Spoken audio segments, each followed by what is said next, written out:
Yang terhormat Bupati Kepulauan Selayar yang dalam hal ini diwakili Asisten Ekonomi dan Pembangunan Setda Kabupaten Kepulauan Selayar yang kami hormati,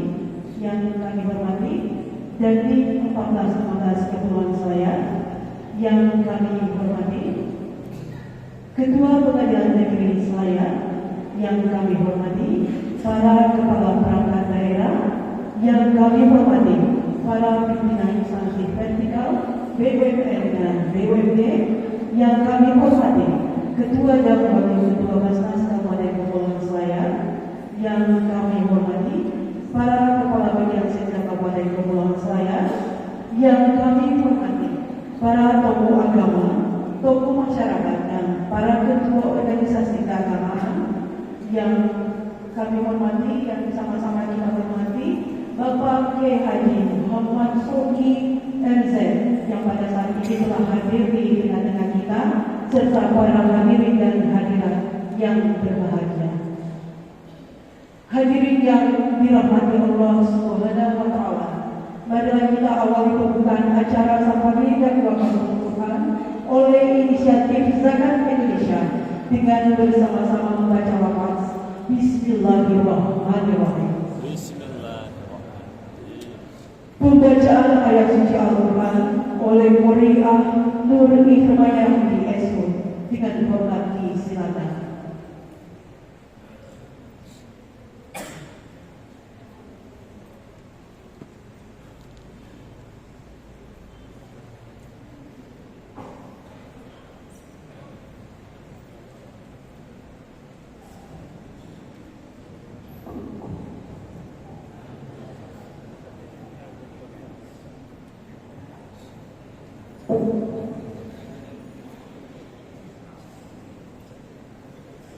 Assalamualaikum warahmatullahi wabarakatuh. Waalaikumsalam warahmatullahi wabarakatuh.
Bapak Ibu yang kami hormati, selanjutnya laporan panitia oleh Bapak Muhammad Kasman SK.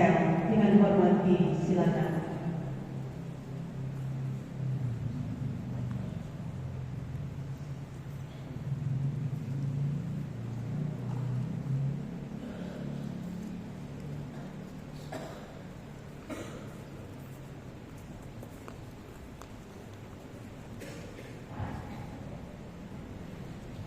Bismillahirrahmanirrahim. Assalamualaikum warahmatullahi wabarakatuh.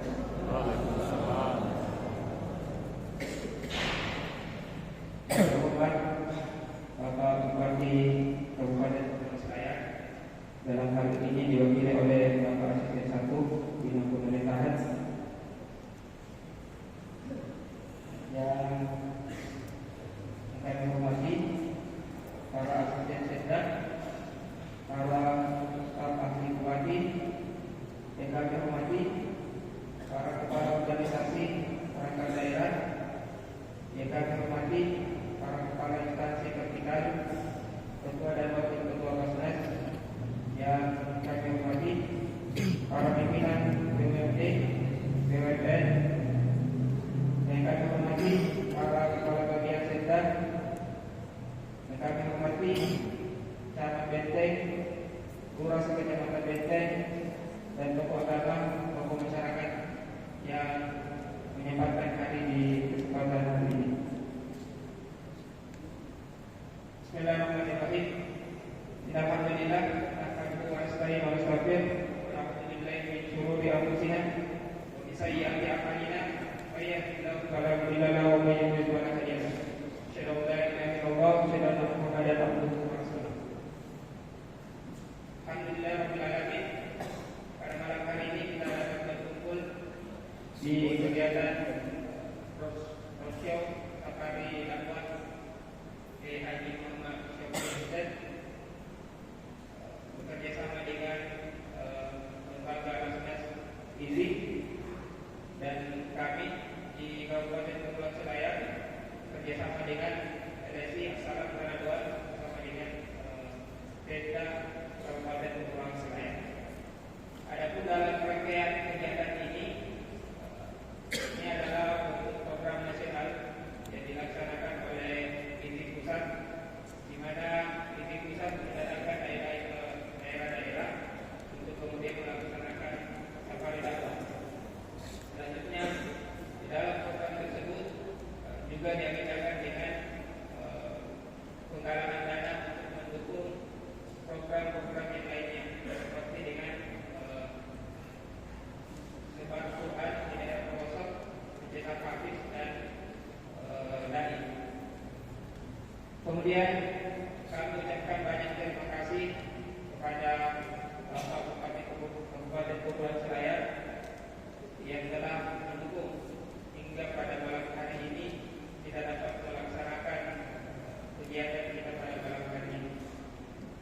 Dan kami juga ucapkan banyak terima kasih kepada masyarakat Kabupaten Kepulauan Selayar yang pada malam hari ini bisa menyempatkan hadir datang ke tempat ini.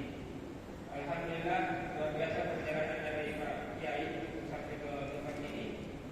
Pak Kiai start dari Jakarta jam 2 malam dan sampai di Bira harusnya jam 4, tapi kemudian delay ferinya hingga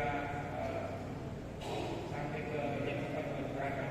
Kami ucapkan permohonan maaf apabila ada kekurangan dan kesalahan dalam ketidaksempurnaan dalam pelaksanaan kegiatan pada malam hari ini. Demikian, Assalamualaikum warahmatullahi wabarakatuh.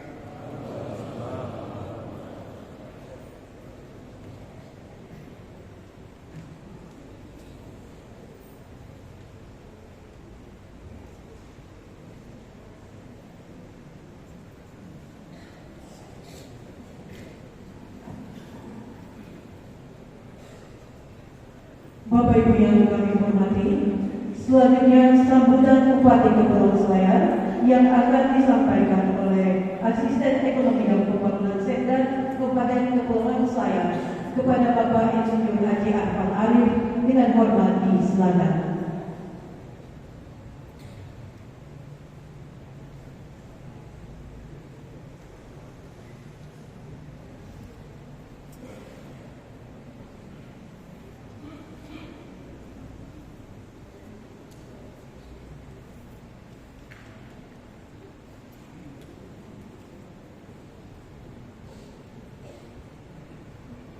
Bismillahirrahmanirrahim. Sebelum saya membacakan sambutan Bupati Kepulauan Selayar, terlebih dahulu saya ingin menyampaikan permohonan maaf beliau karena berhubung sebab dan lain hal beliau tidak bisa bersama-sama dengan kita semua. Salam hormat dari beliau kepada kita semua, terkhusus kepada Pak Kiai Muhammad.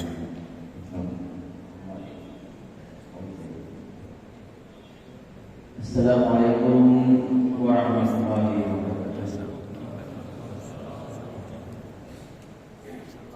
Innal hamdalillah nahmaduhu wa nasta'inuhu wa nastaghfiruh wa na'udzu billahi min shururi anfusina wa min sayyiati a'malina. May yahdihillahu fala mudilla lahu wa may yudlil fala hadiya lahu. Asyhadu an la ilaha illallah wahdahu la syarika lahu wa asyhadu anna Muhammadan abduhu wa rasuluh. Allahumma shalli ala Muhammad wa ala alihi wa ashabihi ajma'in. Yang saya hormati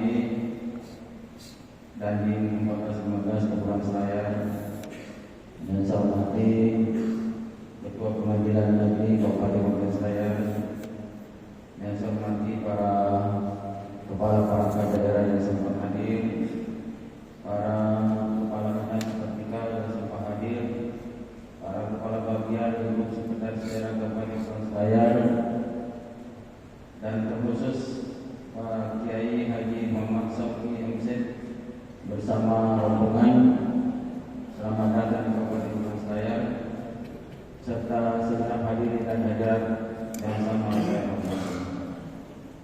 Pertama-tama saya mengajak kepada kita sekalian untuk marilah senantiasa kita memanjatkan puji dan bersyukur kepada Allah Subhanahu wa taala.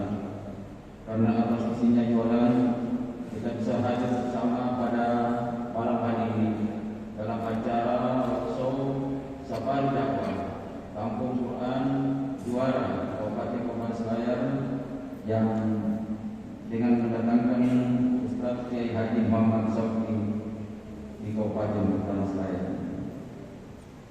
Salawat dan taslim marilah senantiasa kita kirimkan kehadirat junjungan kita Nabi Allah Rasulullah Muhammad sallallahu alaihi wasallam. Sebagai teladan kita, junjungan kita dan adalah rahmatan lil alamin.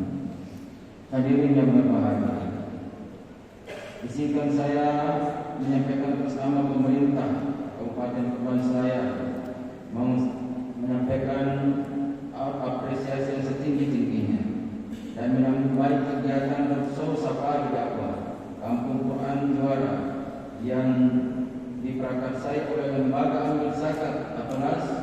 inisiatif zakat Indonesia di Kabupaten Kepulauan Selayar ini. Semoga melalui kegiatan ini atau roadshow safari dakwah ini dapat meningkatkan syiar agama Islam yang berdampak kepada meningkatkan keimanan dan ketakwaan kepada Allah Subhanahu wa taala sebagai bagian daripada wa tawassaw bil haqq wa tawassaw bis sabr. Hadirin yang berbahagia, safari dakwah yang dilaksanakan pada malam hari ini juga sebagai sarana untuk mempererat tali silaturahmi antara pemerintah, masyarakat dan lembaga keagamaan dan berbagai pemangku kepentingan lainnya, sehingga melalui safari dakwah ini juga diharapkan senantiasa tercipta kondisi yang harmonis di tengah-tengah masyarakat Kabupaten Kepulauan Selayar. Hadirin yang berbahagia, berdasarkan data dari Kementerian Agama yang dirilis pada Januari 2023, selain di tingkat pusat terdapat Badan Amil Zakat Nasional, juga terdapat ada 34 basnas tingkat provinsi dan 464 basnas tingkat kabupaten atau kota. Selain itu juga terdapat lembaga amil zakat kelas skala nasional sebanyak 33 lembaga amil zakat. Kemudian skala provinsi ada 10 lembaga amil zakat. Kemudian juga ada beberapa lembaga amil zakat di tingkat kabupaten. Demikian juga di Kabupaten Kepulauan Selayar ini, alhamdulillah basnas sudah terbentuk, lembaga amil zakat baik asismu maupun dari Wahda juga sudah terbentuk. Oleh karena itu, masyarakat sangat dihimbau untuk dapat meningkatkan kewajiban mereka menunaikan ibadah zakat, infak dan sedekah melalui lembaga pengelola yang telah memperoleh izin dari pemerintah. Selanjutnya, kami juga sampaikan bahwasanya menyangkut masalah zakat ini telah diatur melalui Undang-Undang Nomor 23 Tahun 2011 tentang pengelolaan zakat. Kemudian Peraturan Pemerintah Nomor 14 Tahun 2014 tentang pelaksanaan Undang-Undang Nomor 23 Tahun 2011. Kemudian Fatwa Majelis Ulama Nomor 3 Tahun 2013 tentang zakat penghasilan. Oleh sebab itu, melalui kesempatan ini pula, pemerintah daerah Kabupaten Kepulauan Selayar berharap mudah-mudahan melalui ceramah roadshow yang dilakukan oleh Pak Kiai bisa meningkatkan syiar Islam di Kabupaten Kepulauan Selayar ini, semangat beragama di Kabupaten Kepulauan Selayar ini, serta dalam rangka meningkatkan zakat, infak dan sedekah di Kabupaten di tengah-tengah masyarakat Kabupaten Kepulauan Selayar. Demikian sambutan ini yang dapat saya sampaikan. Mudah-mudahan kegiatan kita diridai oleh Allah Subhanahu wa taala. Wabillahi taufiq wal hidayah. Wassalamualaikum warahmatullahi wabarakatuh. Bupati Kepulauan Selayar Haji Muhammad Rasli Ali. Terima kasih.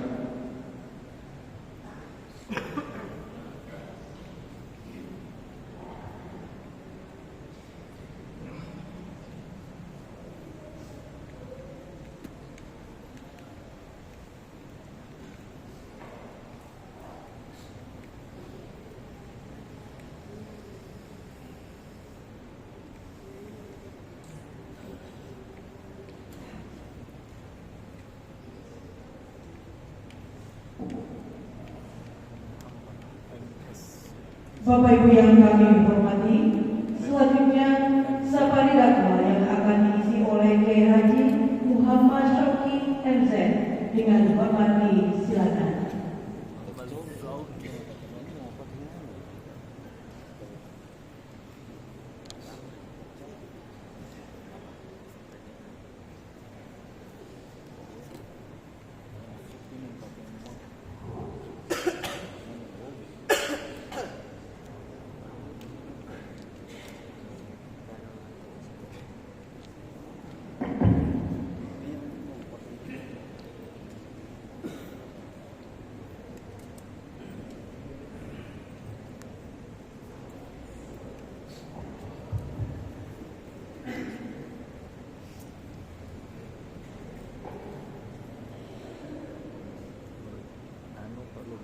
Assalamualaikum warahmatullahi wabarakatuh.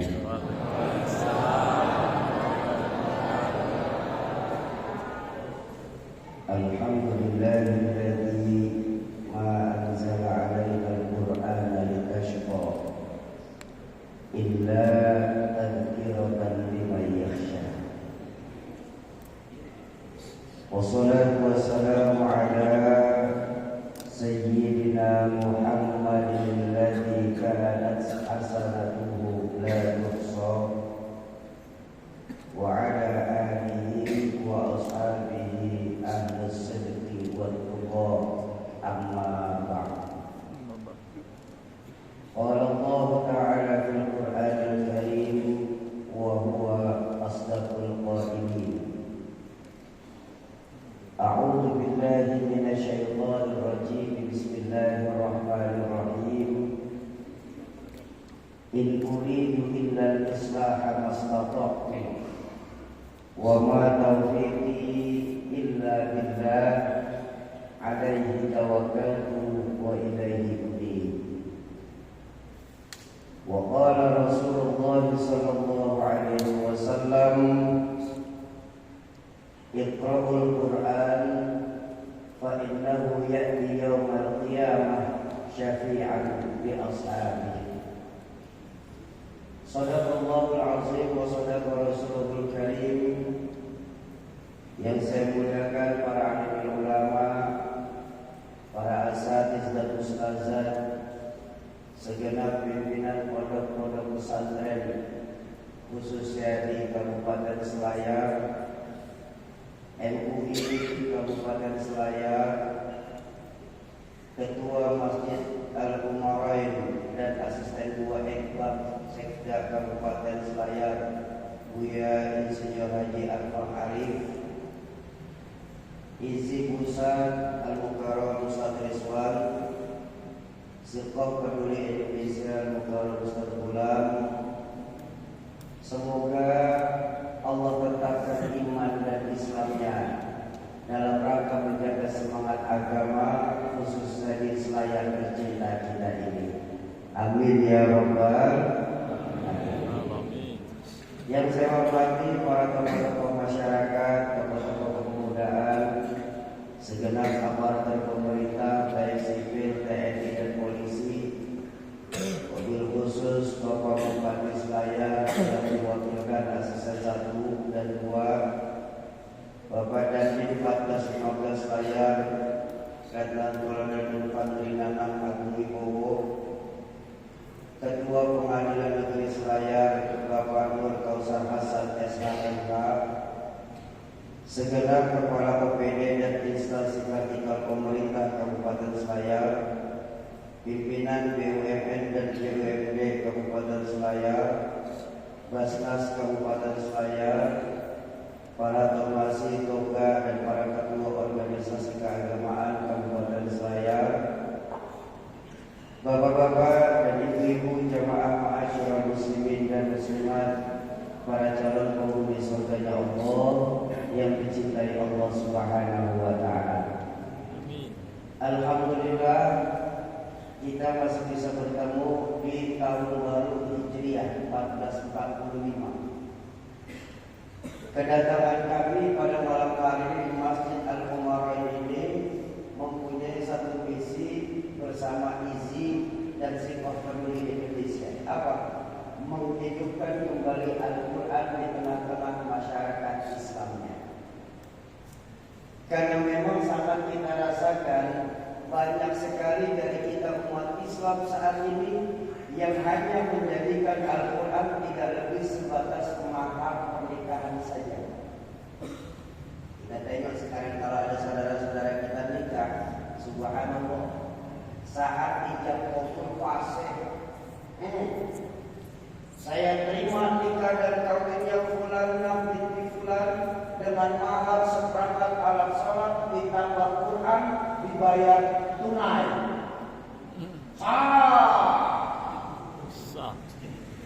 Tapi begitu selesai akad nikah,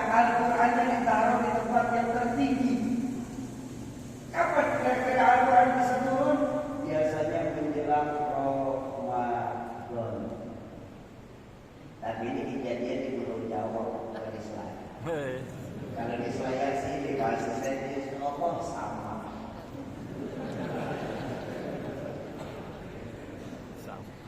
Ini yang terjadi, Pak.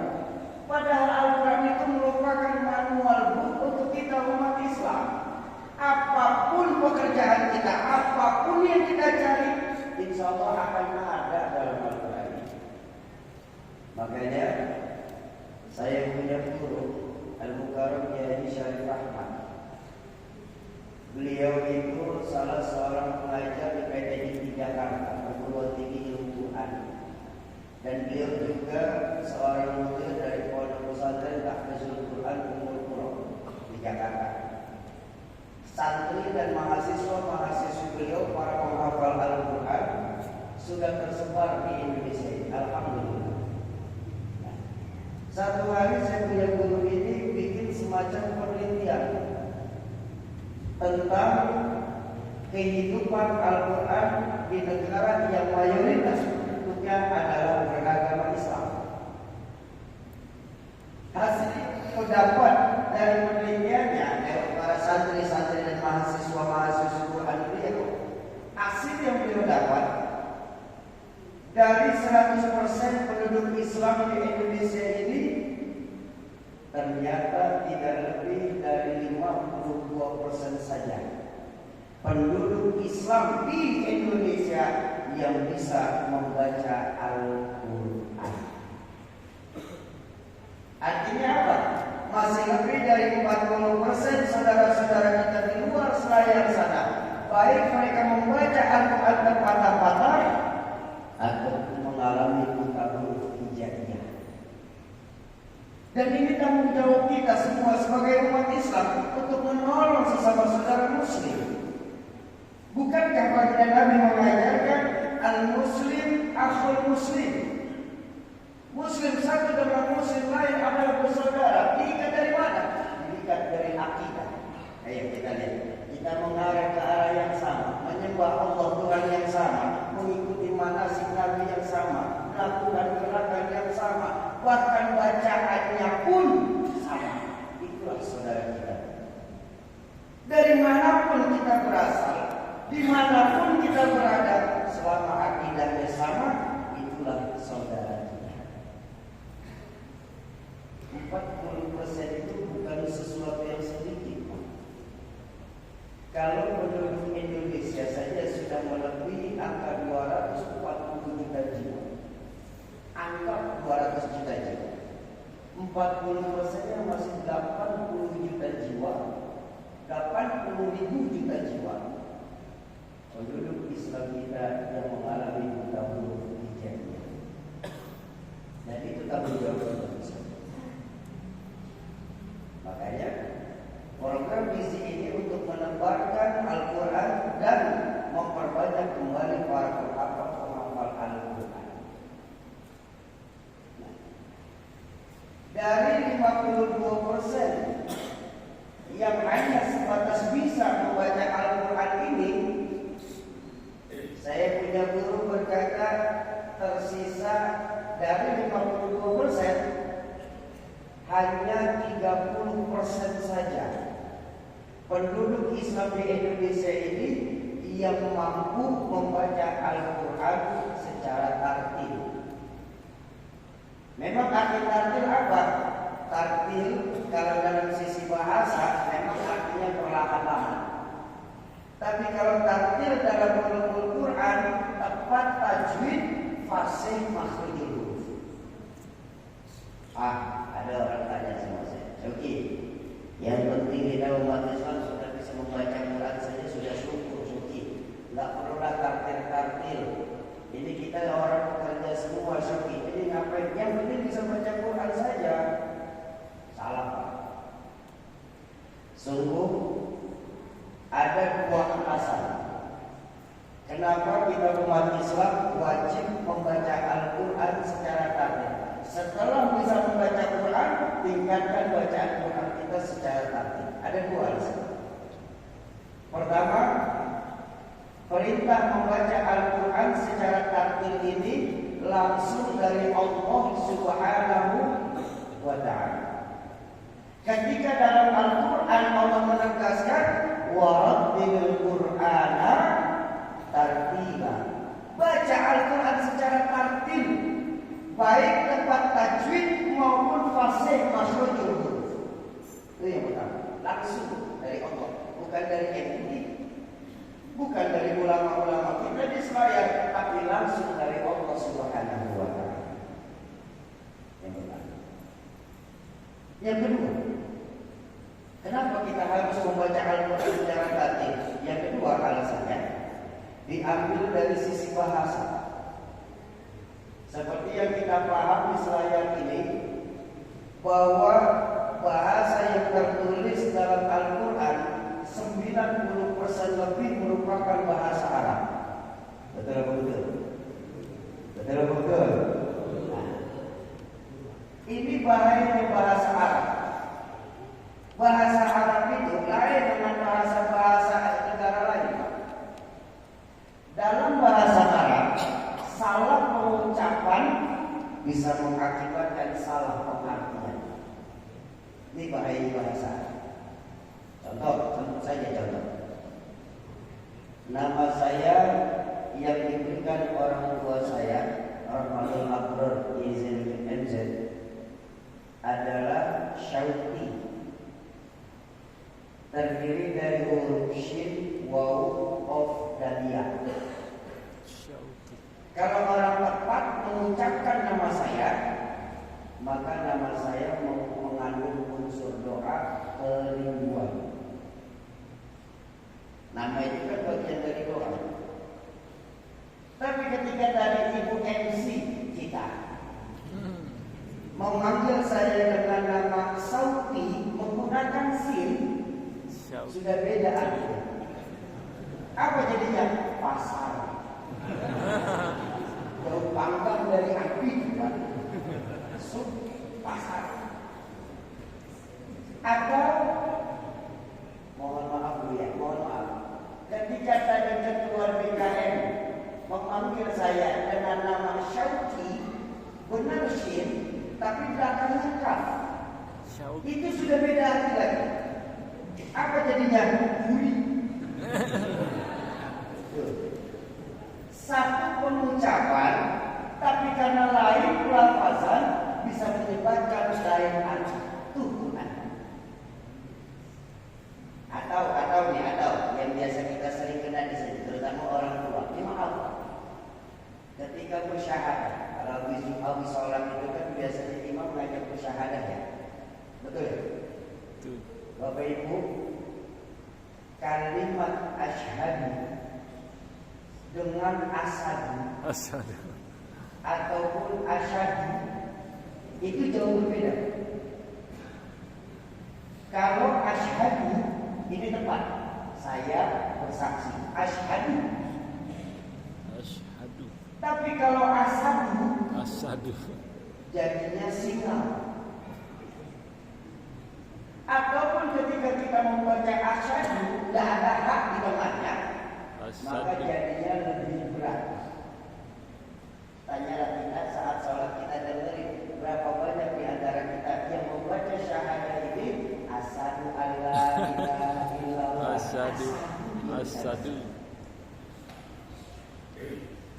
Terus memang itu berlaku sorry Pak, maaf saya minta maaf tak habisan ini. Berkat perjalanan kami bersama Al-Quran, alhamdulillah. Dan ini kenapa kami ngotot untuk terus menghidupkan kembali Al-Quran ini. Mohon maaf ya. Berkat perjalanan kami bersama Al-Quran menghantarkan kami masuk ke pelosok-pelosok yang ada di Indonesia.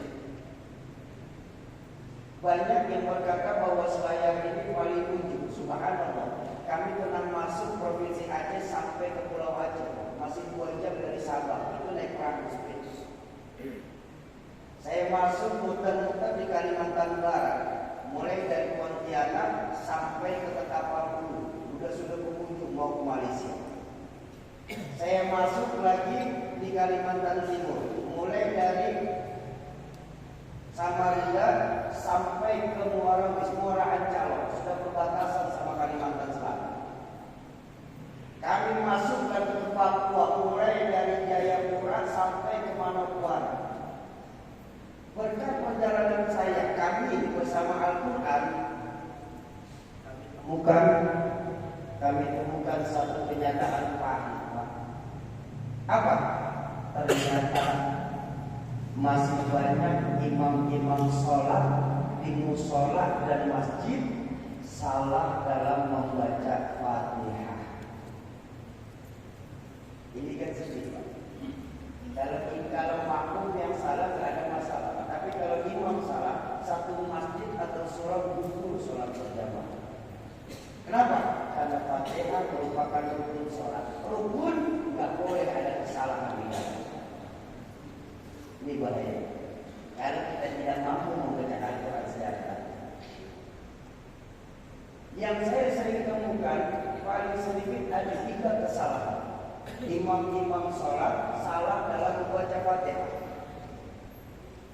Pertama, yang sering dilakukan di berbagai macam daerah, mudah-mudahan di Selayar di berbagai macam daerah, ketika imam sholat membaca ayat pada kalimat Iyyaka na'budu wa iyyaka nasta'in, masih ada imam-imam sholat membacanya iyanya tidak bertasbih, dihamas saja dilepas. Iyyaka na'budu wa iyyaka nasta'in, ada yang seperti itu. Atau ada juga yang membacanya ini seperti diwakafkan, diberhentikan. Iyyaka na'budu wa iyyaka nasta'in. Ada yang seperti itu. Ya mungkin ya, kalau mungkin yang kedua ini karena kebodohan saya, atau mungkin juga karena kehati-hatian para imam. Khawatir jadi satu kalimat anak akhirnya diputus, diwakafkan. Tapi setahu saya orang bodoh ini tidak ada tanda wakaf maupun wasol yang membolehkan berhenti di ayat tersebut. Itu yang pertama, lazim dilakukan. Iya, jadi ada berhentinya di situ, ada jedanya di situ. Yang kedua, kesalahan imam-imam sholat ketika membaca Fatihah. Yang kedua, ketika beliau membaca di kalimat pada ayat Al-Amta alaihi, masih ada imam sholatnya membaca di hamzah semua menjadi Al-Amta alaihi. Ada yang terbalik, Pak, ainnya yang di depan jadinya Al-Amta alaihi. Bahkan sekali saya pernah dengar secara langsung saat itu ketika di Kalimantan Timur. Ya mungkin saja saya tetap berfiruzon, mudah-mudahan kuping saya yang sedang kecelakaan. Tapi dalam membaca imam tersebut amta alaihi. Ya saya bilang mudah-mudahan di saya tidak ada, amin. Tapi saya minta maaf, seribu maaf. Islam di Indonesia bukan cuma milik Selayar saja. Islam di Indonesia bukan cuma punya orang Sulawesi saja. Islam di Indonesia mulai dari Sabang sampai ke Merauke. Dan ini terjadi. Yang ketiga, ketika para imam membaca pada kalimat walau masih ada imam-imam di Indonesia ini yang membaca ayat ini lam tasdidnya dinaikkan intonasinya menjadi waladdallin. Ada yang seperti ini. Nah, kalau yang ketiga ini saya mengambil keberkahan dari 2 guru kuliah saya. Pertama, dari guru tahsin Al-Quran saya di Jakarta, Al-Mukarram Ustaz Rahmat. Jadi alhamdulillah sampai saat ini saya sendiri masih tahsin. Menurut guru saya Ustaz Rahmat, menaikkan intonasi lam tasdid dalam kalimat waladdallin itu sudah menggugurkan bacaan salat. Artinya, kalau imam meleset di kalimat waladdallin, maka harus memulai dari awal surah Al-Fatihah. Kenapa? Fatihah merupakan rukun sholat. Itu yang pertama. Yang kedua, dari mahguru kami di Jakarta, Rahmatul Abrar Mu'alim Syafi'i Hazan. Kenapa saya sebut beliau sebagai mahguru? Karena beliau pun orang guru dari orang tua kami di Zainuddin. Jadi alhamdulillah kami bapak anak ini masih mengaji di satu guru. Nah, Rahmatul Abrar Mu'alim Syafi'i Hazan mengajarkan ucapan beliau menukil dalam kitab Riyadul Badi'ah. Syarah dari kitab Safinatun Najah di bab sholat disebutkan bahwa menaikkan intonasi lam tasdid dalam kalimat walau qadim itu sudah menggugurkan sholat itu sendiri. Nah, ini bahayanya membaca Al-Quran secara salah. Saya bilang tadi, kalau makmum ada salah, nggak mempengaruhi sholat berjamaah. Tapi kalau imam yang salah, bahaya. Fatihah itu dari Fatihah, dan itu yang lazim, Pak. Belum kita nilai dari makhorijul huruf, dari tajwid dan lain sebagainya. Makanya membaca sholat, membaca Fatihah dalam sholat untuk imam itu nggak boleh ada kesalahan. Sofi, saya kan nggak pernah jadi imam di masjid. Jadi aman-aman saja. Oh, mohon maaf Bapak Ibu. Walaupun Bapak Ibu bapak-bapak saya tidak menjadi imam di masjid, tapi ketika Bapak mengirimkan sholat berjamaah jadi imam wajib fasih. Kenapa? Kalau Bapak tidak wajib tidak fasih, sholat berjamaah satu rumah dulu. Kau hidup, saya bilang tadi, Fatihah merupakan rukun. Kalau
rakaat kedua alif lam mim ra, Allahu akbar, dia nggak begitu juga.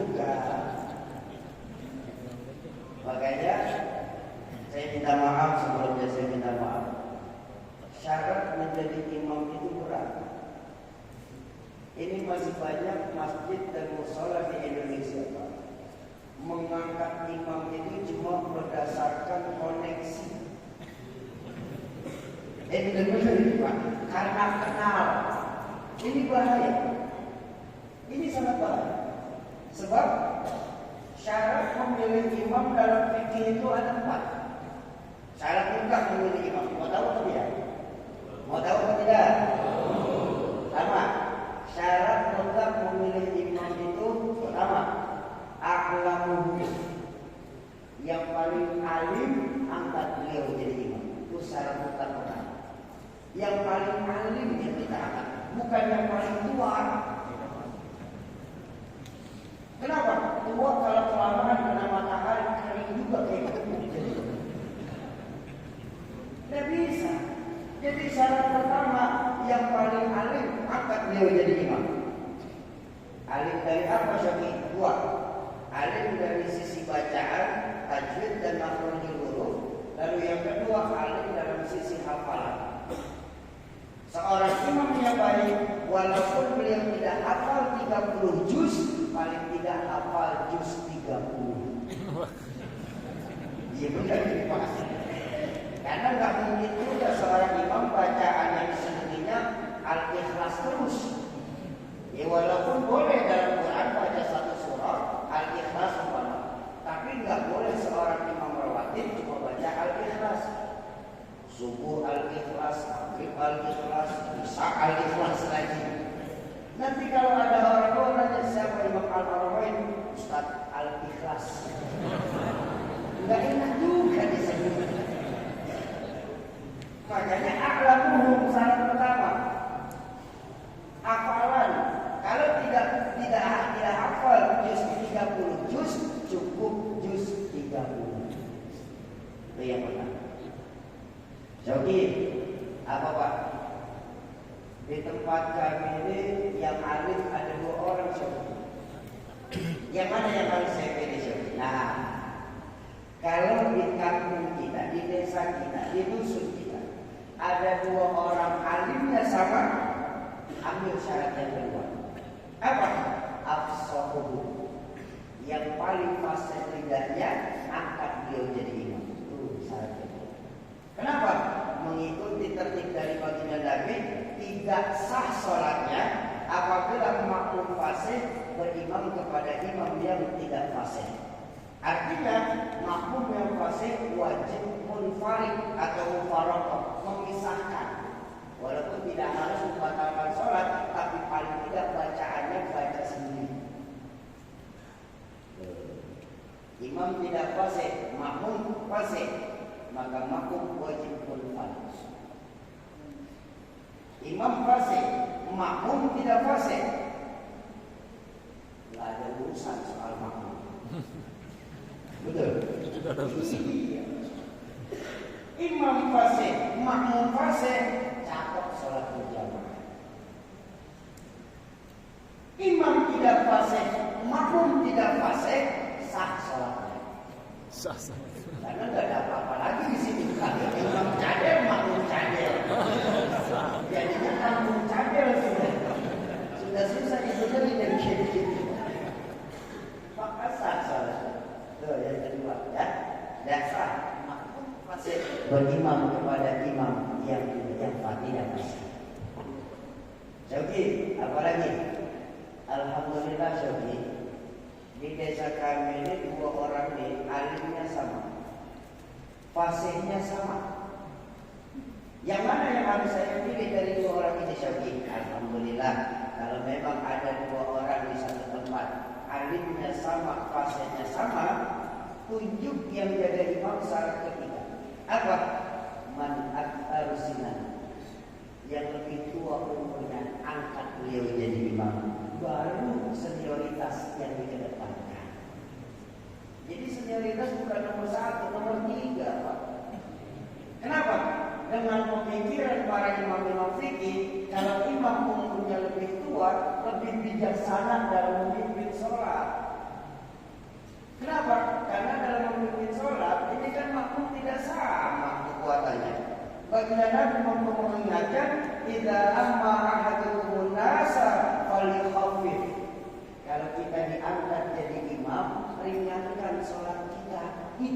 Nabi yang mengingatkan.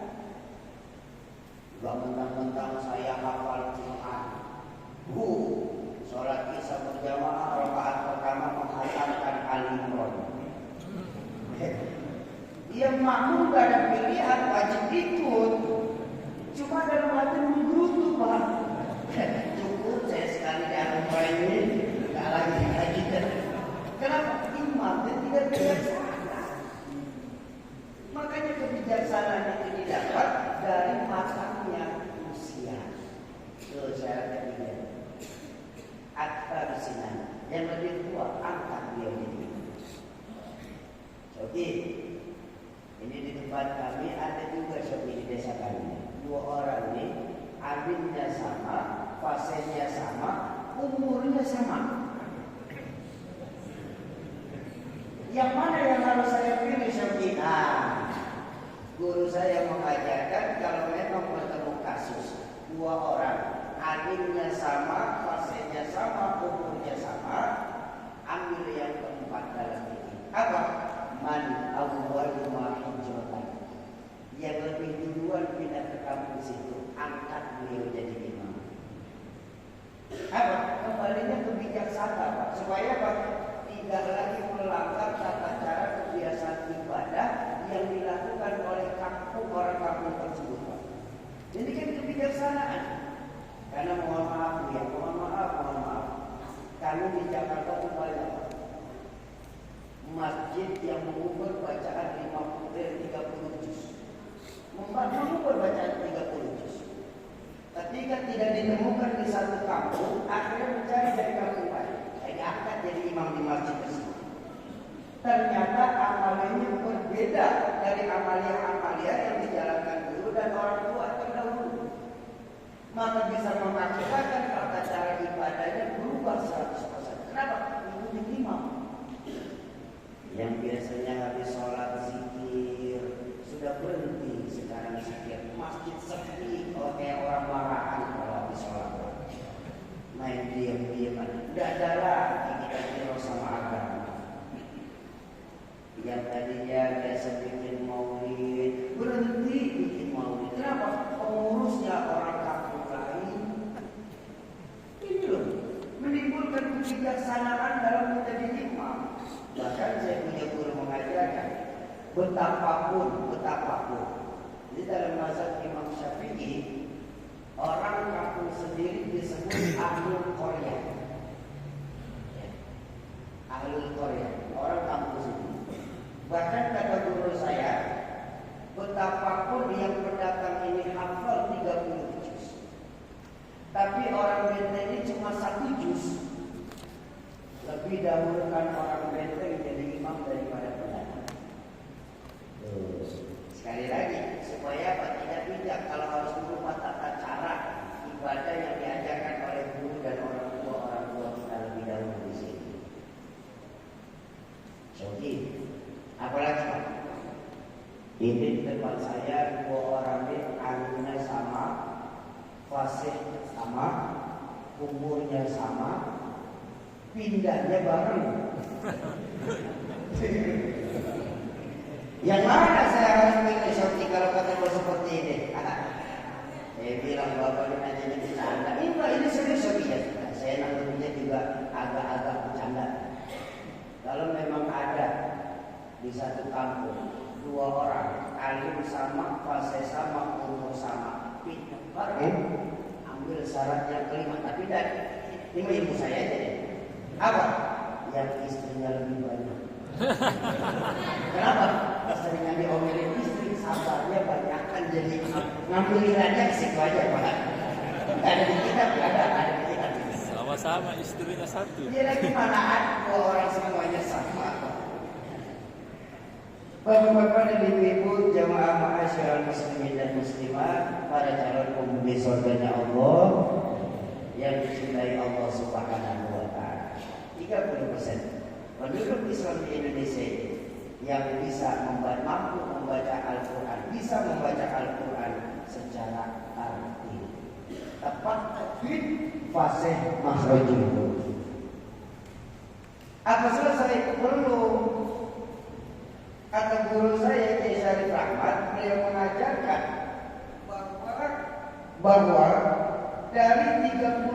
ini yang mampu membaca Al-Quran secara tartil, angkanya mengerucut lagi hingga tidak tersisa dari 14% saja. Penduduk Islam di Indonesia ini mampu mengambil hukum Quran berdasarkan ilmu-ilmunya, baik ilmu tafsir, ilmu hadis maupun ilmu Arab. Bapak Ibu yang pernah menikmati indahnya udara pesantren, saya ingat bahwa ilmu alat saja terdiri dari beberapa cabang, antara lain nahwu, sorok, mantik, bayan, dan balaghah. Jadi nggak sembarangan mengambil hukum, harus ada ilmu-ilmunya. Dan ini pun sekarang terjadi, ya. Ini sekarang terjadi di satu kampus di Jakarta. Dosen mengajarkan kepada mahasiswinya boleh melakukan ijtihad sebebas-bebasnya dengan dalil dari hadis Nabi. Kalau salah ijtihadnya dapat 1 pahala, tapi kalau benar dapat 2 kebaikan. Mereka lupa bahwa ijtihad itu tidak mampu dijalankan oleh semua orang karena ada syurutul ijtihad. Ada syarat-syarat untuk melakukan ijtihad. Paling tidak yang mutlak harus hafal 30 juz, 114 surah, 6.000 lebih ayat. Jadi kalau kita hafal tapi pernahlah kita membaca dan tahu tatanan. Ya kalau memang itu hafal. Yang kedua apa? Paling tidak harus pernah menghatamkan 6 tafsir yang masyhur. Karena semua dalam penafsiran itu ditafsirkan oleh ulama-ulama kita. Mulai dari tafsir Jalalain, tafsir Qurtubi, tafsir Ibnu Katsir, tafsir Tabawi, Tabari, tafsir Sobi, dan Ibnu Ahkamul Quran. Itu paling tidak 4 tafsir masuk. Oke, kalau itu tidak bisa juga tapi mampu membaca Al-Quran secara baik, paling tidak seorang mujtahid itu harus menghafal 5.000 hadis mutlak. Nggak bisa nggak seorang mujtahid. Tanya kita berapa hadis yang kita hafal? Arba'in saja belum makan sampai sekarang. Ini kita. Kenapa? Sebab ini maaf, kita sering tertipu. Bahasa Al-Qurannya terlampau tua, selalu cuma dengan dialek saja, dengan nas asli. Contoh saja Quran, kalau mengambil hukum tidak berdasarkan ilmu, ini bisa sesat. Contoh, ada ayat Quran, Allah berfirman begini, Bismillahirrahmanirrahim. Innal ladzina amanu walladzina hadu wan nasara was-sabiin man amana billahi wal yawmil akhir wa 'amila shalihan falahum ajruhum 'inda rabbihim wa la khaufun 'alaihim wa la hum yahzanun. Kita bicara secara artinya, secara nas asli. Sesungguhnya orang-orang yang beriman, baik mereka dari golongan Yahudi, Nasrani ataupun Sabiin. Sabiin itu agama-agama terdahulu sebelum ada Nasrani dan Yahudi. Baik Nasrani, Yahudi, Nasrani atau Sabiin, siapapun di antara mereka selama beriman kepada Allah dan hari akhir, kalau mereka melakukan kebaikan, mereka tetap mendapatkan pahala di sisi Allah. Sehingga tidak ada rasa takut sedikit pun dan mereka juga tidak bersedih hati. Ini terjemahan aslinya. Kalau kita mengambil hukum dari ayat ini, maaf, insya Allah kita di Selayar ini akan terjebak pada pembenaran semua agama. Tuh bahayanya Quran kalau tidak tahu pada saat ini. Kok begitu Syarji? Karena dalam ayat ini kan jelas tidak perlu agama Islam, apapun agamanya, mau Nasrani, Yahudi ataupun Sabiin. Syarat dapat pahala dalam ayat ini apa? Beriman kepada Allah dan hari akhir. Ini loh. Makanya ayat ini Pak disenangi oleh orang sekular dan liberal.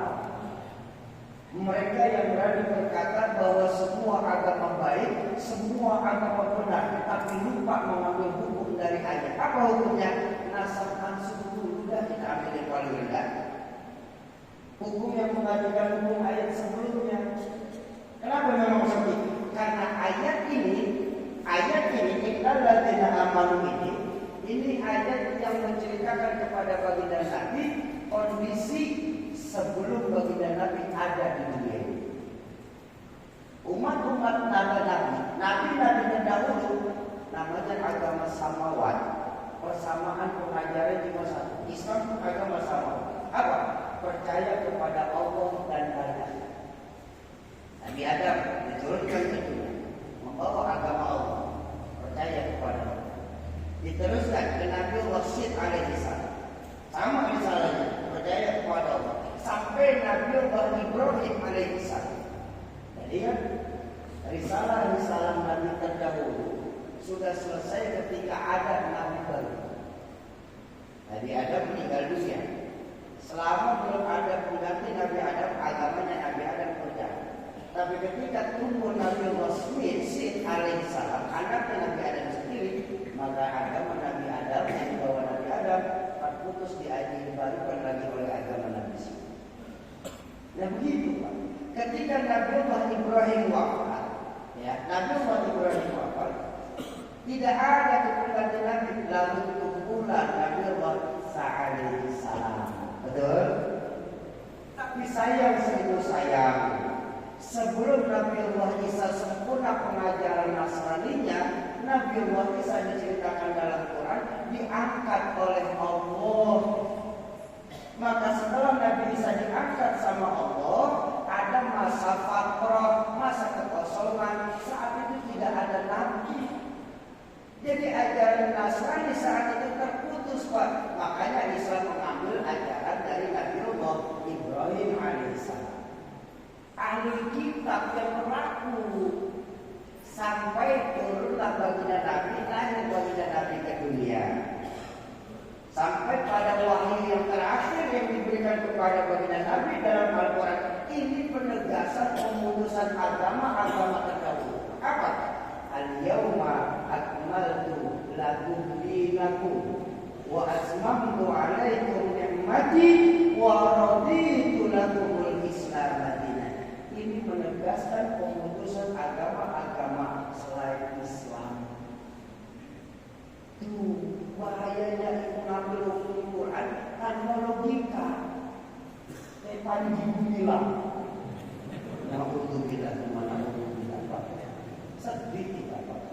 Mengambil ayat yang tadi dibacakan oleh Ustazah kita Pak.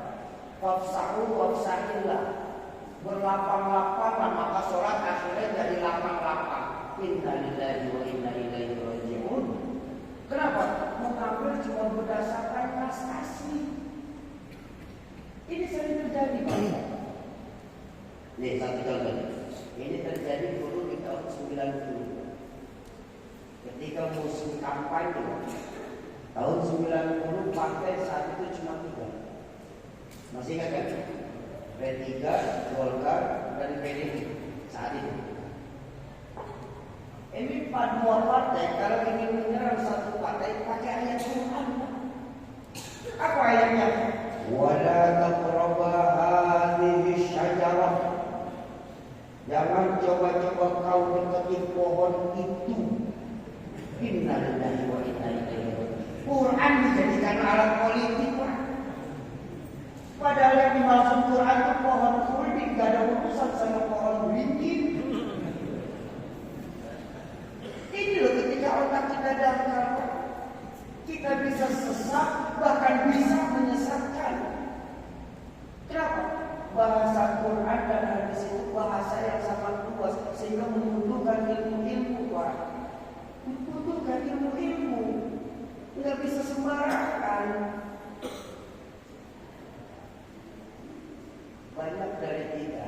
ada saudara-saudara kita.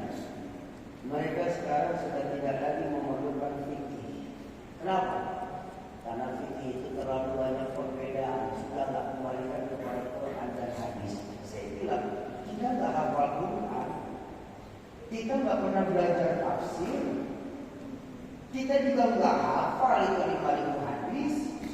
Kita nggak pernah belajar mantik, balaghah, gaya Quran. Lalu di mana kita bisa mengambil hukum Quran kalau cuma nas belaka? Contoh begini. Ini analogi sederhana. Ada hadis baginda Nabi dan ini hadis kedudukannya sahih. Baginda Nabi bersabda, "Shollu kama ra'aitumuni usolli." Ini hadis itu sahih. Sabda soal semua mensahihkan disebutkan dalam sabda soal. Mulai dari Abu Dawud, Imam Tirmidzi, Imam Bukhari dan lain sebagainya. Menyebutkan hadis. Kedudukannya sahih. Salatlah kalian sebagaimana kalian melihat aku salat. Baik. Pertanyaannya simpel. Kalau kita menjalani hadis ini, siapa di sini yang pernah melihat Rasulullah salat? Ada yang pernah jadi makmum Rasulullah? Lalu bagaimana kita bisa tahu bagaimana Rasulullah salat? Dari guru kita. Guru kita di salat sampai menyambung sampai kepada 4 mazhab fikih utama: Imam Maliki, Imam Hanafi, Imam Syafi'i dan Imam Ahmad. Kalau kita langsung ke buku hukum, ke sumber hukum, Quran dan hadis tanpa ilmu sesat. Contoh lagi. Sampai jam berapa kita ngaji? Sampai pagi.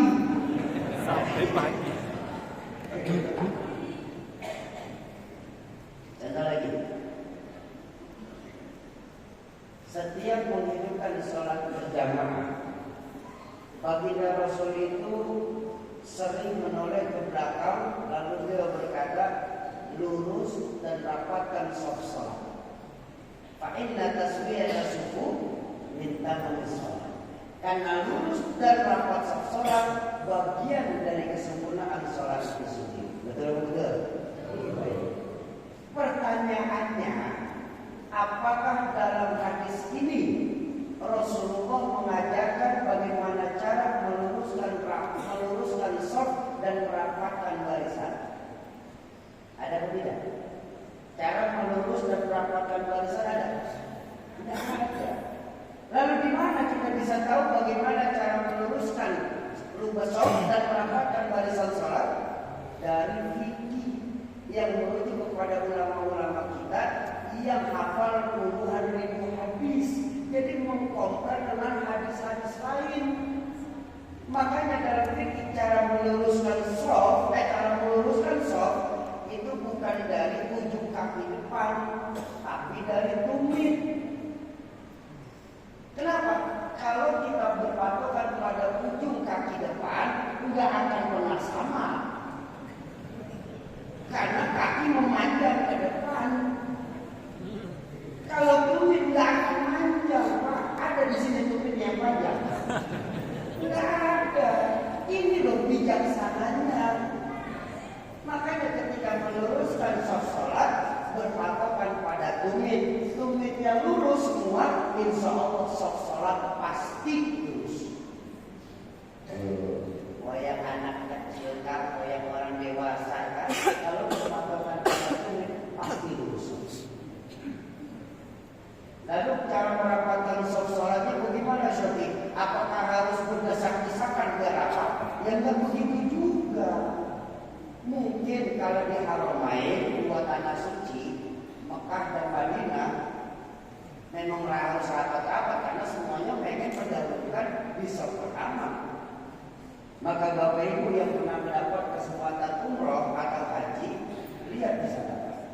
Shaf pertama sampai kelima tidak ada bisa sholat santai, Pak. Bahkan tahiyat terakhir pun kita harus duduk tahiyat kedua karena saking sempitnya. Kalau itu diterapkan di Selayar, lega masjidnya. Nah makanya fikih bijaksana. Kenapa? Cara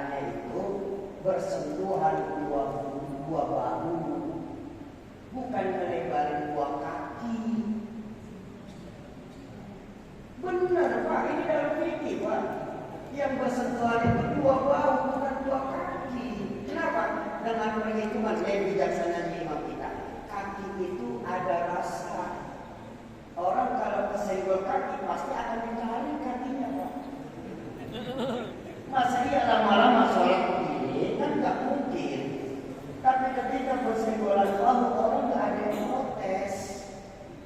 Itu loh bijaksananya ilmu. Nggak harus semuanya mengambil kepada menuju Quran dan hadis, harus berdasarkan ilmu. Sebab baginda Nabi sendiri mengingatkan dalam hadis, kalau kalian berani mengambil Quran hukum cuma berdasarkan akal, apa kata baginda Nabi? Silahkan pilih tempat duduk kalian nanti di dalam neraka. Makanya bahaya Pak. Ya, apa saya mau maksud tentang yang 14 ini Pak? Mumpung masih banyak ulama-ulama di Selayar ini. Masih banyak majelis-majelis ilmu yang ada di Selayar. Masih banyak zuriya-zuriya baginda Rasul yang ada di Selayar ini. Ayo kita pelajari lagi Pak. Ini hebatnya ilmu agama daripada ilmu dunia. Ilmu dunia semakin banyak kita baca, semakin banyak kita tahu. Betul. Tapi efek sampingnya apa? Insya Allah akan jadi sombong kita. Kok begitu Syekh? Maaf, maaf. Tidak ada seorang profesor yang mau dipanggil bapak. Panggil saya profesor. Puluhan tahun saya makan bangku sekolahan. Emangnya rakyat? Ilmu dunia. Semakin kita baca, semakin kita banyak baca, semakin banyak kita tahu, semakin pintar, efeknya semakin sombong kita juga. Tapi ilmu agama, subhanallah, ini hebatnya Allah. Semakin banyak yang kita baca, semakin banyak pula yang tidak kita ketahui. Semakin merasa bodoh diri ini. Efeknya semakin tawadhu pula kita di kerjanya. Contoh, tidak ada orang alim yang Selayar ini berani berkata dirinya paling alim. Kalaupun kita sebut, oh Buya Fulan itu alim, insya Allah saya yakin beliau akan berkata, oh banyak orang alim yang jauh lebih alim dari saya. Tawadhu kita dibuat. Ya, mumpung masih banyak ulama-ulama kita di sini. Paling tidak pakai Asyurul Muharram itu kan Asyurul kan. Salah satu bulannya Allah. Perbaiki lagi cara-cara kita beribadah kepada Allah. Mulai dari bacaan sholat, mulai dari tata cara kita sholat. Fikih kita perbaiki lagi. Mulai dari wudunya, toharohnya, wudunya, bahkan sampai air yang kita pakai. Apakah air mustakmal atau mutlak? Apakah di dalamnya kita najis dan lain sebagainya? Masih banyak dari kita yang terpengaruh. Bahkan maaf, istri-istri kita Pak, maaf sebentar maaf, secara jujur masih salah dalam mencuci pakaian kalau pakai mesin cuci. Kenapa? Masih ada najis yang tersisa di situ. Airnya menetap di situ saja. Bajunya bersih, tapi najisnya tidak hilang. Masih banyak dari kita sekarang karena istri nggak mau capek, akhirnya pakai mesin cuci, betul. Tapi cara nyucinya salah, tidak memenuhi kriteria toharoh dalam Islam. Maka baju yang kita pakai bernajis. Ketika bernajis, sholat kita bagaimana? Sah atau tidak? Tidak sah, baju kita ada najis Pak. Ada najis Mas. Ya, hati-hati. 14% penduduk Islam di Indonesia yang mampu mengambil hukum Quran berdasarkan hukum-hukumnya. Ya, hukum masih banyak ulama-ulama, suriah baginda Rasul yang ada di Selayar ini. Ayo kita ambil hukumnya. Kenapa? Karena Allah ketika hendak mencabut satu ilmu bukan langsung dicabut, walaupun Allah bisa. Bagaimana cara Allah mencabut ilmu? Mimautil alim, dengan meninggalnya orang-orang alim yang ada di lingkungan. Ketika orang alim sudah banyak meninggal, lalu orang bodoh yang berkuasa, orang bodoh diangkat jadi pemimpin. Ada baginda Nabi apa? Fantazirus sa'ah, tunggulah kehancuran yang terjadi di daerah itu sendiri. Jadi mumpung masih banyak ulama-ulama kita di sini. Ulama di sini tak harus membaca kita. Ulama di sini mereka lah yang berani berkata amar ma'ruf nahi munkar. Ulama di sini yang kulil hak walau kana murran. Pimpinan kita Pak Bupati selama berani amar ma'ruf nahi munkar, maka Pak Bupati adalah PNS. Apa PNS? Pegawainya Nabi Sallallahu Alaihi Wasallam. Pak Dandim, kalau Pak Dandim berani amar ma'ruf nahi munkar, maka Pak Dandim pun masuk PNS, pegawainya Nabi Sallallahu Alaihi Wasallam. Karena baginda Nabi mengajarkan amar ma'ruf harus bisa berjalan dengan nahi. 14% saja penduduk Islam di Indonesia yang mampu mengambil Quran, ayat Quran berdasarkan hukum-hukumnya. Yang terpenuhi kata guru saya adalah yang terakhir. Dari 14% ini, ternyata tidak lebih tersisa tinggal 4% saja. Subhanallah. Hanya 4% kata guru saya Al-Mukarram di Syarif Ahmad. 4% penduduk Islam di Indonesia ini yang mampu mengamalkan, mampu dan mau mengamalkan apa yang diperintahkan Al-Quran kepada kita. Banyak dari kita bahkan mengambil Al-Quran saja masih cari yang enak-enak. Ketika yang tidak enak kita singkirkan. Ayo kita. Kenapa korupsi sekarang susah dilakukan? Karena jangankan sama kita rakyat, janjinya kepada Allah saja berani diingkari. Saat para pejabat publik itu disumpah jabatan di atas Quran, itu hakikatnya dia sedang berjanji di hadapan Allah. Janji kepada Allah saja beliau berani ingkari, apalagi janji kepada kita rakyatnya.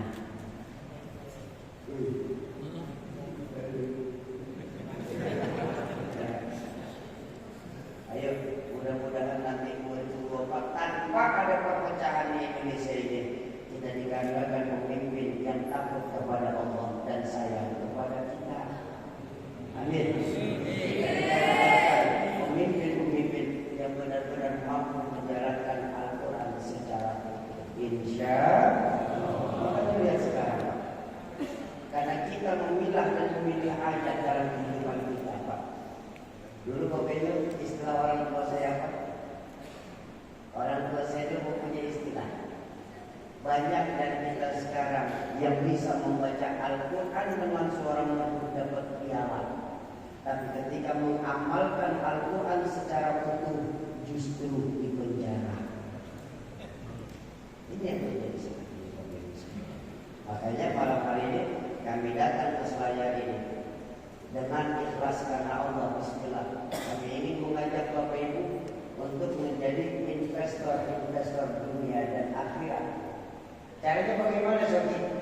Ikut berwakaf untuk penyebaran mushaf Al-Quran, pengkaderan dakwah ini berdalaman, dan memperbanyak para penghafal Al-Quran. Insya Allah. Sobi, saya nggak punya duit malam hari ini, Sobi. Oh tenang Pak, tenang. Kami malam hari ini tidak meminta Bapak Ibu secara tunai. Kalaupun ada yang bisa secara tunai, kami berucap kepada Allah, Alhamdulillahirabbil alamin. Betul? Tapi kalau belum bisa tunai, masih mau ambil bagian untuk urus akhirat kita, Pak. Ingat, Al-Quran mengingatkan kepada kita, kullu man 'alaiha fan wa yabqa wajhu rabbika dzul jalali wal ikram. Semuanya hanya kefanaan. Yang abadi itu cuma Allah. Dalam rangka mencari keberkahan pada malam hari ini lewat Al-Quran, kami ingin mengajak Bapak Ibu. Kalau tidak bisa langsung tunai, kami cuma mengajak Bapak Ibu membuktikan sendiri kehebatan hadis seperti Rasulullah SAW. Baginda Nabi mengajarkan innamal a'malu binniyat wa innamal likulli imrin ma. Segala sesuatu berawal dari Allah, dan Allah pasti akan memberikan apa yang sudah kita lihat ini. Nah makanya malam hari hari ini kami baik dari Sepak Peduli Indonesia maupun isi pusat mengajak Bapak Ibu mau ikut pendidikan wakaf pusat Al-Quran. Caranya bagaimana Sofi? Caranya mudah. Nanti ketika abang saya Ustaz Rizwan menyampaikan pemaparan tentang wakaf ini, namanya wakaf ada angka-angka yang akan tersebut. Bapak Ibu yang mau ikut berniat wakaf cukup angkat tangan saja. Lalu kalau sudah selesai angkat tangan saja, atau Bapak Ibu nanti langsung saja. Kalau sudah angkat tangan, tim kami baik yang laki-laki maupun perempuan akan mengakui Bapak Ibu. Tujuannya apa? Kami cuma minta 3. Mencatat nama, nomor telepon, dan niat wakaf. Ini luar biasa. Niat wakaf ini wajib terisi ya Pak ya. Banyak dari kita karena khawatir niatnya di belakang saya Pak, gak dapat pahalanya. Karena niat itu dibarengi dengan perbuatan. Sama begini. Ketika kita melakukan jamak sholat, terutama takhir, pernah kan? Kita menjamak sholat, pernah kan orang sekalian ya? Menarik dari zuhur ke asar. Banyak dari kita niatnya itu kebanyakan saat melakukan sholatnya. Benar? Padahal ini sholatnya tidak sah. Artinya Bapak mempunyai hutang yang wajib dipotong. Kok begitu Syekh? Karena dalam fikih disebutkan niat itu wajib jatuh di azan pertama. Wajib jatuh. Jadi umpama kita menarik zuhur ke asar, maka saat azan zuhur sudah jatuh niat. Kalau Bapak Ibu niat sembari sholat, maka sholatnya wajib qadha. Ini dijelaskan dalam kitab Iqnan, penjelasan di bab niat seperti ini. Menarik maghrib ke asar, maka saat azan maghrib ke isya, maka saat azan maghrib wajib jatuh ucapannya. Jadi kalau takbir bagaimana? Takbir tidak ada masalah karena kita mendahulukan. Maka tidak lari saja dengan niat Bapak di perjalanan qasron, sudah kita tambah itu saja. Qasron itu dari 4 turun ke 2 Pak, diringankan sama Allah. Tapi qasron itu berlaku untuk di luar kampung. Kalau sholat takbirnya masih di dalam kampung, wajib tamam, wajib sempurna bilangannya, nggak boleh kosong, nggak boleh jadi 2. Kenapa? Masih di dalam kampung. Ini babnya. Ya, masih banyak dari kita salah persepsi. Atau ada juga yang seperti ini. Sholat di atas kendaraan. Pernah kan kita lakuin ya? Bapak Ibu, sholat di atas kendaraan itu tidak sah, tapi tetap dapat pahala. Apa pahalanya? Sholat juga. Pahala sholat itu dapat. Yang dapat pahala lihtiramil alam, lihtiramil waqt, menghormati pendatang yang masuk waktu sholat. Lalu nanti kalau sudah sampai di tempatnya, atau sudah di pom bensin yang ada musola, atau sudah sampai di terminal, wajib mengulang sholat yang tadi di atas kendaraan. Kenapa? Sholat di atas kendaraan tidak sah, tapi tetap mendapatkan pahala. Nah sama malam hari ini kami cuma minta 3 dari Bapak Ibu. Kami cuma minta nama, nomor telepon, dan niat wakaf. Sebutin niatnya. Malu Syekh, ya sudah, all di dalam hati. Saya lihat mudah-mudahan lewat keberkahan wakaf Quran, para penghafal Quran, pahalanya ini untuk orang tua saya yang meninggal dunia. Sebutin namanya. Saya lihat wakaf malam hari ini untuk kesehatan penyakit saya. Sebutin saya. Saya lihat malam hari ini wakaf untuk hajat dunia. Sebutin hajat dunia. Malu dalam hati, tapi wajib diucapkan. Walaupun dalam hati, tapi wajib. Sudah 3, nama, nomor telepon, dan niat wakaf. Nanti kami akan berikan. Sudah ada ya di depan bapak-bapak, ada sebuah kertas. Di situ ada nomor rekening atas nama dari izin pusat. Oh begitu ya Soki, ya sudah Soki. Pertanyaan saya Soki, kapan saya bisa tunaikan Soki? Baik Bapak Ibu, sekali lagi saya tekankan, kalau belum bisa kalau ada yang bisa langsung tunai malam hari ini, kami berucap kepada Allah alhamdulillahirabbil alamin. Tapi kalau belum bisa tunai malam hari ini, Bapak Ibu bisa tunaikan besok pagi. Kalau besok pagi belum ada sedih, tunaikan besar. Lusa hari belum punya sedih, tunaikan pekan depan. Pekan depan belum kelihatan juga sedih, silahkan Bapak Ibu tunaikan kapan saja. Ketika Allah sudah kasih keringanan kita untuk menunaikan niat wakaf. Oh syukur. Kalau begitu saya agak khawatir syukur. Khawatir kenapa? Iya, kalau saya berhasil menunaikan niat wakaf penyebaran Quran ini syukur. Tapi kalau saya belum tunaikan, lalu Allah matikan saya, kan saya jadi punya hutang syukur di hadapan Allah. Saya nggak mau ikutan kalau kayak begini lah. Nanti saya jadi punya hutang syukur. Bapak Ibu, Bismillah. Malam hari ini kami berada berkata di hadapan Bapak Ibu. Demi Allah, niat wakaf Quran malam hari ini kami tidak jadikan kepada Bapak Ibu sebagai beban. Kenapa? Karena kami tidak mengajak Bapak Ibu untuk bernazar. Kalau bernazar jatuhnya beban. Malam hari ini kami baik dari Sikap Peduli maupun Izzi Pusat hanya ingin mengajak Bapak Ibu berazam, karena memang kehidupan Al-Quran di Indonesia sudah memprihatinkan. Kalau bukan kita, siapa lagi?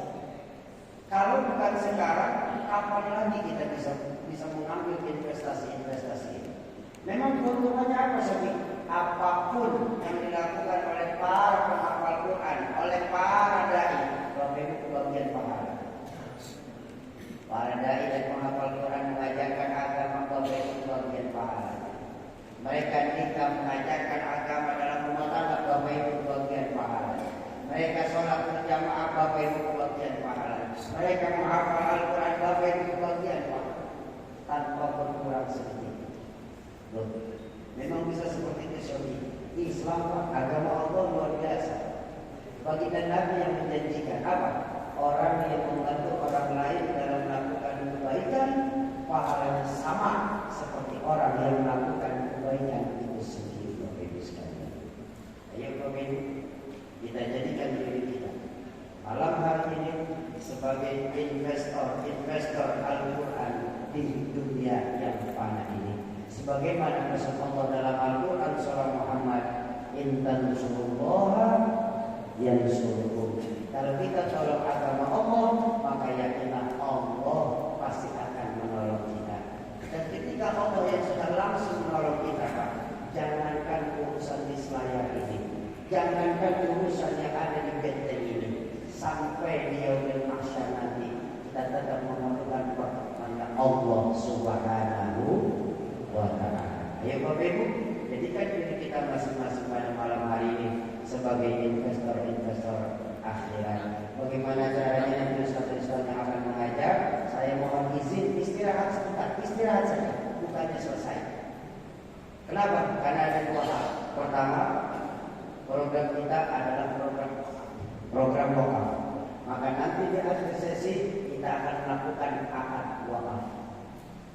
Yang kedua, di bulan Muharram ini, tahun baru ini, ayo kita rubah kebiasaan kita Bapak Ibu sekalian. Apa? Jangan kita bubar sebelum ditutup bagian dari doa. Kenapa?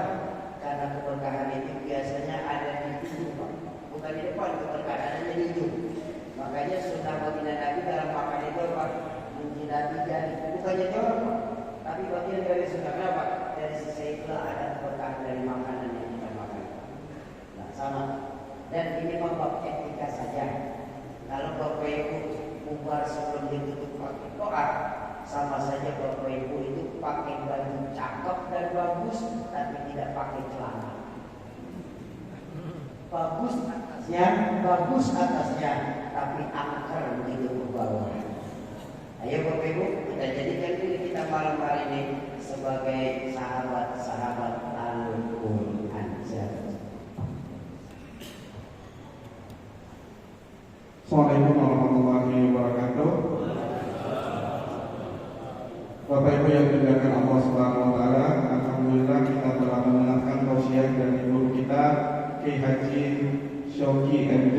Luar biasa, semoga apa yang beliau sampaikan memberi penyemangat bagi kita pada malam hari ini, khususnya di Masjid Agung Kabupaten Selayar. Bapak Ibu yang dimuliakan Allah Subhanahu wa taala, mohon izin kami dari Lasnas Inisiatif Zakat Indonesia bersama Sikoh Peduli dan teman-teman LSI Asalam Selayar hari ini berada di Selayar. Tadi subuh Pak Kiai nyampe di Makassar langsung ke Selayar, dan sampai di sini juga pas malam juga, subuh gelap, kemudian sampai sini gelap juga. Masya Allah, sungguh perjalanan yang luar biasa. Dan untuk bersamai program Safar Dakwah Selayar. Bapak Ibu yang dimuliakan Allah Subhanahu wa taala, malam ini kami ingin mengajak seperti yang disampaikan oleh Pak Kiai tadi, gerakan kebaikan, yaitu berwakaf Al-Quran. Salah satu amalan yang tidak pernah terputus kata Rasulullah SAW dalam satu hadisnya adalah izamata ibnu adam wa infata amaluhu illa min salasin. Apabila ada atau manusia meninggal dunia, maka terputuslah amalnya, kecuali salah satunya adalah sedekah jariyah, sedekah yang terus mengalir. Jadi maksud ini adalah wakaf. Bapak Ibu yang dimuliakan Allah Subhanahu wa taala, kami mengajak Bapak Ibu melalui program kami yaitu tebar Al-Quran di pelosok negeri. Alhamdulillah di Sulawesi Selatan jumlah Al-Quran kita sudah sebarkan sebanyak 8.162 mushaf. Dan salah satu di antaranya kemarin kita sudah salurkan di Selayar, yaitu Pulau Pasir Ambengan. Boleh jangkauan yang mungkin dari sini sangat jauh, dan di Sulsel juga ada satu daerah yang kita kunjungi, yaitu Seko. 2 hari 2 malam perjalanan dengan motor membawa Al-Quran.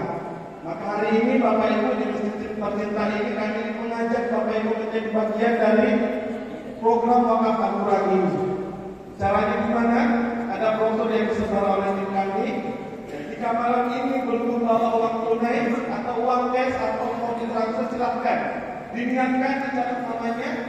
Boleh ditunaikan pada saat ya mungkin ASN pada saat terima gaji, atau mungkin ada yang mau transfer nanti bulan depan atau besok boleh. Nanti dikonfirmasi ada di brosur, kita niatkan untuk orang tua kita, boleh jadi orang tua kita sudah meninggal atau anak-anak kita, dimudahkan pendidikannya dan sebagainya, hidup kita dan sebagainya, hajat hidup boleh. Maka dari itu Bapak Ibu sekalian, bismillah, kami ini mengajak Bapak Ibu menjadi dari bagian dari program wakaf Al-Quran. Salah satu bagian dalamnya Al-Quran di pelosok negeri dan termasuk pemberdayaan dai. Kenapa kita ikutkan dai? Karena ini juga kadang Al-Quran kita sebar, dai yang tidak ikut. Maka dari itu termasuk kita buat kelompok-kelompok tafsir dari ustaz-ustaz yang namanya Ika yang kita kirim.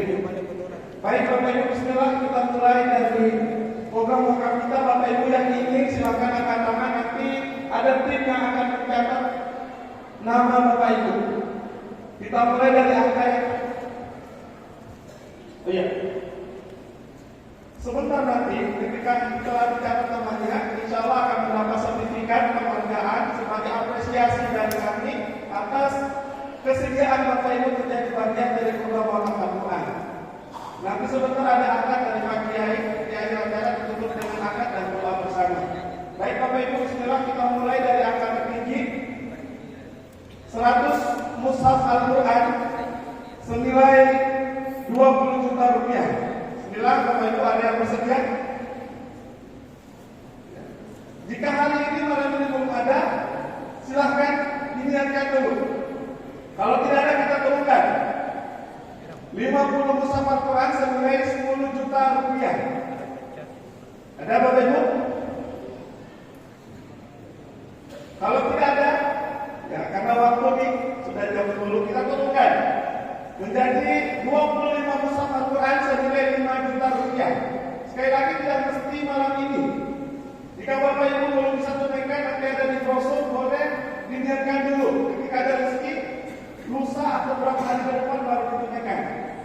Bismillah, 25 mushaf Al-Quran senilai 5 juta rupiah. Ada Bapak Ibu? Ada? Kalau tidak ada, kita turunkan lagi 20 mushaf Al-Quran senilai 4 juta rupiah. Ada? Ada, Masya Allah. Ada Allah fima atenta wa baraka fima atenta wa jarah wa lakum. Masya Allah. Dari Bapak kita, silakan didatangi dulu, didatang Bang Fahmi. Sudah ada yang bersedia berapa Pak? Tadi? Fahmi berapa? 20 ya? Berapa? Masya Allah. Baik, masih ada 25 atau 20 mushaf 4 juta rupiah. Bismillah, jangan ragu-ragu. Insya Allah ketika niat yang baik, ya, Allah akan mudahkan. Kenapa kita minta nomor kontaknya Bapak Ibu? Nanti akan kami kirimkan laporan pendistribusiannya. Kemana Al-Quran Bapak Ibu salurkan, di kota Semarang nanti akan kami kirimkan foto dan dokumentasi penyalurannya. Baik, 20 mushaf Al-Quran masih ada? Tidak ada, kita temukan 15 mushaf Al-Quran senilai 3 juta rupiah. Ada Bapak Ibu? Ibu di belakang atau bapak-bapak? Kalau tidak ada, kita temukan 10 mushaf Al-Quran senilai 2 juta rupiah. Bapak Ibu jamaah syuhada muslimin dan muslimat yang berbahagia, mungkin masih ada yang bertanya-tanya, kok sistemnya macam lelang saja sih? Ini kan mengajarkan orang untuk riba. Baik, Bapak Ibu, alhamdulillah lewat pendapat dari guru-guru kami melakukan ini. Berdasarkan dari ayat dalam Al-Quran, Allah berfirman, alladzina yunfiquna amwalahum bil-laili wan-nahar sirran wa 'alaniyatan falahum ajruhum 'inda rabbihim wa la khaufun 'alaihim wa la hum yahzanun. Sungguh orang yang mengeluarkan harta baik malam hari ataupun siang hari, baik secara terang-terangan maupun sembunyi-sembunyi, mereka tetap mendapatkan pahala di sisi Allah. Sehingga para pengeluar harta tersebut nggak boleh ada rasa ragu dan rasa takut sedikit pun. Jadi ayo Bapak Ibu, kalau bukan kita siapa lagi? Kalau bukan sekarang, kapan? Silakan. Baik Bapak Ibu, kami lanjutkan. Alhamdulillah tadi sudah ada satu orang ayah kita yang bersiap mewakafkan Al-Quran 20 mushaf senilai 4 juta rupiah. Jadi Al-Qurannya seperti ini Bapak Ibu, ini kami bawa contoh dan ini akan kita distribusikan. Ini Al-Quran sudah lengkap di dalamnya dan termasuk nanti pembinaan dai. Akan kita termasuk juga nanti di Selayar ini akan kita salurkan di beberapa titik di Kabupaten Selayar. Baik Bapak Ibu yang hadir malam ini, semoga yang hadir malam ini tidak tinggalkan lokasi sebelum menjadikan berdonasi untuk berwakaf Al-Quran. Kita buka 10 mushaf Al-Quran 2 juta rupiah. Ada Bapak Ibu? Bismillah. Sekali lagi tidak mesti tunai hari ini malam ini, boleh ditunaikan di transfer ketika Allah berikan rezeki kita. Ada 10 mushaf. Kalau tidak ada, biasanya nih di daerah-daerah lain 10 mushaf dan 5 mushaf paling banyak diminati. 5 mushaf Al-Quran senilai 1 juta rupiah. Ada? Oh ya, silakan. Masya Allah, silakan dipenjarakan. Ayo, dibantu pulang. Ada orang dekat. Sudah Masya Allah, sudah ada orang dekat. Masih ada Bapak Ibu yang menyiapkan 5 mushaf Al-Quran 1 juta rupiah. Insya Allah, silakan dipenjarakan. Ayo, ini banyak. Silakan Bapak Ibu dicatat dulu namanya. Tidak mesti hari ini malam ini. Dan jangan lupa diniatkan untuk apa programnya, karena niat itu tergantung apa yang kita itu. Baik, sambil jalan nih Bapak Ibu yang mau berwakaf di mushaf nanti jam utamanya silakan dihubungi di kami yang memakai baju rompi dan yang bertugas mengelola tugas menyebut jam utamanya. Selanjutnya, Bapak Ibu yang berniat 3 atau 2 mushaf Al-Quran. Ini 3 mushaf 600.000, 2 mushaf 400.000. Masya Allah. Silakan Pak. Kemudian ada yang ingin 1 mushaf 200.000. Silakan. Kami ingin mengajak malam ini Bapak Ibu, jika tidak sanggup untuk memberikan langsung 5 mushaf, minimal 1 mushaf. Insya Allah harapannya Bapak Ibu malam ini bisa memberikan waktu terbaiknya. Silakan nanti dicatat, tim yang bertugas mencatat bisa segera dipercepat pencatatannya. Bang Fahmi. Silakan Bapak Ibu yang ingin berpamit di depan, banyak di depan. Di depan sini banyak. Silakan Pak.